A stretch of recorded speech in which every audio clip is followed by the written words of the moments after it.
Hello everyone, my name is Yu. I'm a PhD student here at UC Berkeley, and this is a recorded talk from my ICML paper, Test Time Training with Self-Supervision for Generalization under Distribution Shifts. The fundamental assumption in supervised learning is that we have the same distribution for training and testing, denoted here as P and Q respectively. But in the real world, this is almost never the case. And when P and Q are different, we say that there are distribution shifts. For computer vision, which is by definition I-dimensional, distribution shifts can happen along dimensions that are not covered by any training data at all, and this can cause severe performance drops. You can train on clear and still images of birds, but test on this one here under motion blur. You can train a face detector, but then it's not working because everybody is wearing a mask. And worst above all, you're often not even able to tell what the distribution shifts are. Here's a popular dataset called Cypher10, and last year, researchers made their best effort to collect for it a new test set. Humans can't tell any difference between the two test sets, and human accuracy stays the same, but performance for machine learning models dropped dramatically. Well, over the past decade, people have realized how important and challenging distribution shifts are and have come up with a few paradigms to address this problem. The first one is called domain adaptation and assumes access to some samples from the test distribution during training. The problem, of course, is that even though these additional samples could be unlabeled, it is still hard to know the test distribution ahead of time, not to mention sampling from it. The next paradigm, called domain generalization, assumes access to data from a meta distribution. So here's the same old picture of distribution shifts, and it's equivalent to this graphical model up here. Now, domain generalization assumes some additional structure to this graphical model, so it becomes this new guy down there. Okay, now with this new kind of structure for domain generalization, we can again treat training and testing distributions as IID samples from the meta distribution M higher up in the hierarchy, and IID supervised learning we have good tools for. But if we think a bit deeper about this, we realize that this merely passes the fundamental problem of distribution shifts along to a level higher up. It used to be hard to know the test distribution. Now it is hard to know the meta distribution that generates the test distribution. In other words, we have just traded distribution shifts for meta distribution shifts without really addressing the problem. The last paradigm, adversarial robustness, assumes knowledge about the topological structure of the test distribution. So here's a 2D representation of the space of all distributions, and P now is reduced to merely a point. If you know that Q must lie in a metric ball around P, you can just train your model to do well on the worst case P's as a boundary, then whatever Q comes up in the future should be covered. And I think you guys can already tell what the problem is. That metric ball, you will have to specify it for your algorithm. And that could be a very difficult thing to specify for real-world test distributions. In summary, existing paradigms anticipate the distribution shifts in various ways, and the problem with anticipating the future is that it's really hard to narrow down. So you have to prepare for a lot of complexity in advance, and eventually, as you anticipate further into the future, complexity will outgrow your capacity. We propose to mitigate distribution shifts with test time training, which does not anticipate the test distribution during training. Let's start with the standard definition of test error, which concretely translates to drawing a sample X from Q, making a prediction on X using the trained model theta, then evaluating your prediction with a loss function. We notice that the test sample X itself gives us a hint about Q, the very test distribution unknown to theta throughout training. So we can in fact modify theta during testing by taking advantage of this hint. This translates to our modified test area here. Within the expectation, theta is adapted using this sample X that makes a prediction only on this sample. That is, we no longer have a fixed model at test time. We modify theta by setting up a one-sample learning problem using only X the input but not Y as a label, since we don't get to see Y during testing anyways. This calls for the use of self-supervision, an emergent area of deep learning with a lot of exciting progress. The goal of self-supervision is to create labels from unlabeled input. Let's illustrate this with rotation prediction, a form of self-supervision proposed in prior work and used in our paper.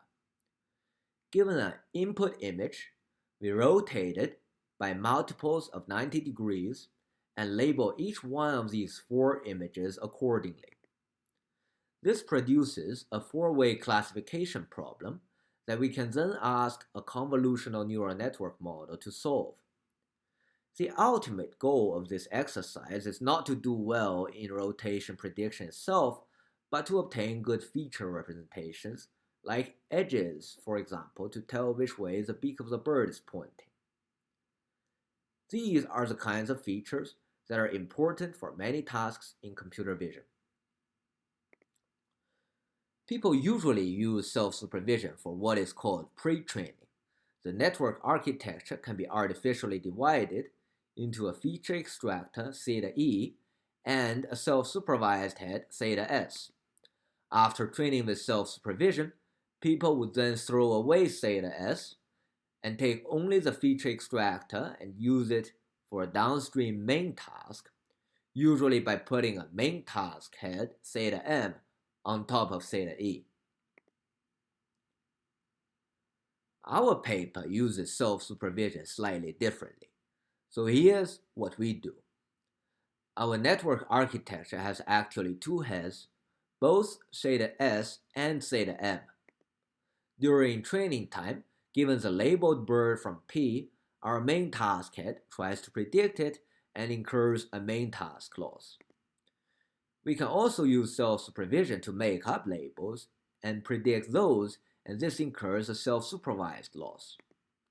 We add those 2 losses together and minimize them over all training samples in order to approximately minimize this expectation over P here. We call this joint training of both the main task and the self-supervised task. Now here comes the important part. What happens at test time? A test sample comes in from Q, like this bird here corrupted by motion blur. Because this image comes with no label, there's nothing we can learn from the main task head, but we can still make up labels with self-supervision and get feedback that concerns theta S and, very critically, also theta E, the shared feature extractor. So at test time, we minimize the self-supervised loss and in this process improves theta E. Because X is drawn from Q, we can kind of see this as approximating the expected loss over Q, but I'm going to put this expectation sign in gray here because our one sample unbiased approximation here has extremely high variance.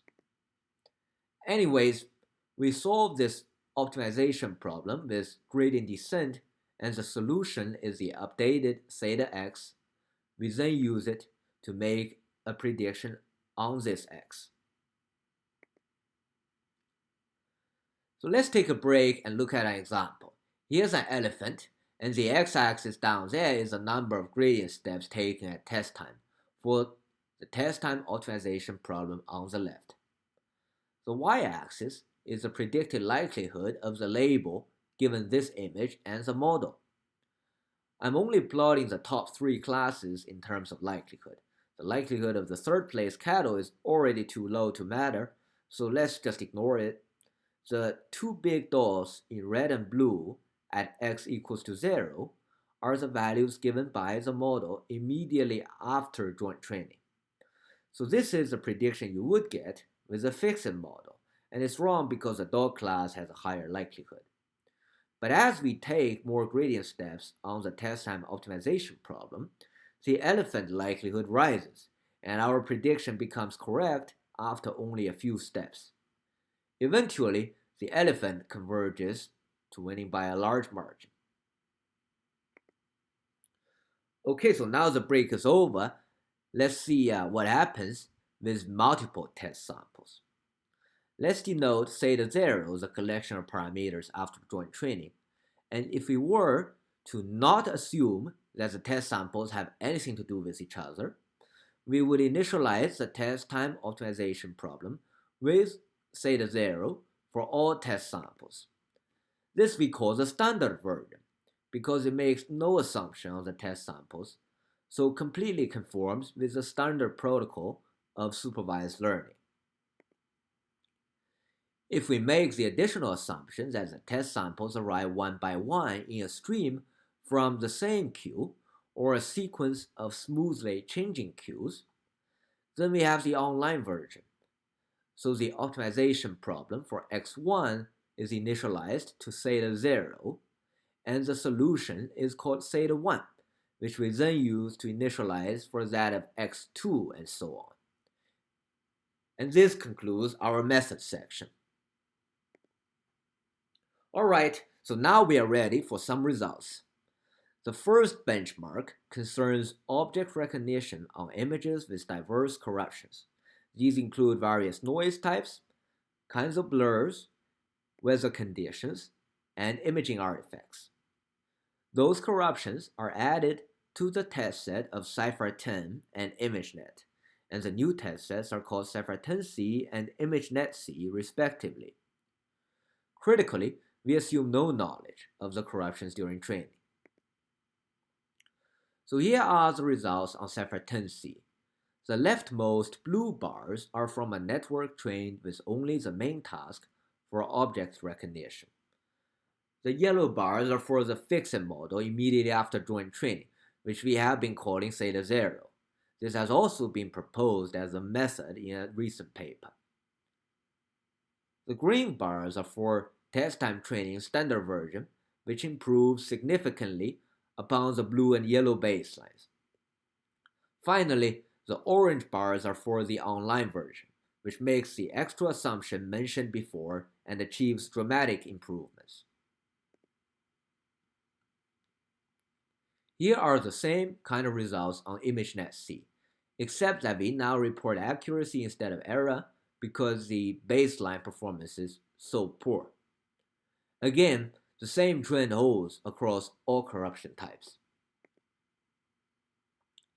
This slide here visualizes the online version results for the original training distribution and every third corruption type in the previous slide. There are 50,000 test samples in the ImageNet test set, and the x-axis counts the number of samples the online version has seen. On the 5 corrupted distributions, accuracy improves as more samples are evaluated on because the online version collects information along the way about the corruption, shared among those samples even though it has never seen any of their labels. The second benchmark trains an object recognition model on still images from Cypher10 and ImageNet and tests on videos. The videos record objects in motion and are labeled with the class of the object. 7 of the video classes overlap with those in Cypher10 and are visualized on the right. Our results in accuracy are shown in the table, and on the right side are randomly selected positive examples, including the elephant we showed earlier. The positive examples are nice, but I think the most interesting are the negative examples. So here are some examples where test time training in fact hurts. For me, those images are actually rotation invariant. There's no way for me to tell if you were to rotate them. In order for test time training to make meaningful updates, the self-supervised task, which is rotation prediction in our case, must be well defined, and these negative examples violate this assumption. In fact, there's a class-by-class breakdown of accuracy in our paper, and we find that the results really suffer for one category, the airplanes. This speaks about the limitation of rotation prediction, and this can possibly be addressed by future progress in self-supervised learning. The last benchmark is called Cipher 10.1, which I mentioned in the very first slide of the talk. It's a mysterious new test set for Cipher 10 where humans cannot notice the distribution shifts. Although still far from solving the problem, applying test time training still makes an improvement on this very challenging benchmark. Let me conclude this talk with some rather loose remarks. Well, you know there used to be a boundary between labeled and unlabeled samples. Over the past 3 years, this boundary has been broken down by what we now call self-supervision. There still exists a boundary, to most people, between training and testing. And our paper, I think, is a small step to break down this artificially imposed boundary, which I believe with the community's effort would ultimately disappear. In the end, I'd like to thank my collaborators and my advisors, and thank you everybody for your attention.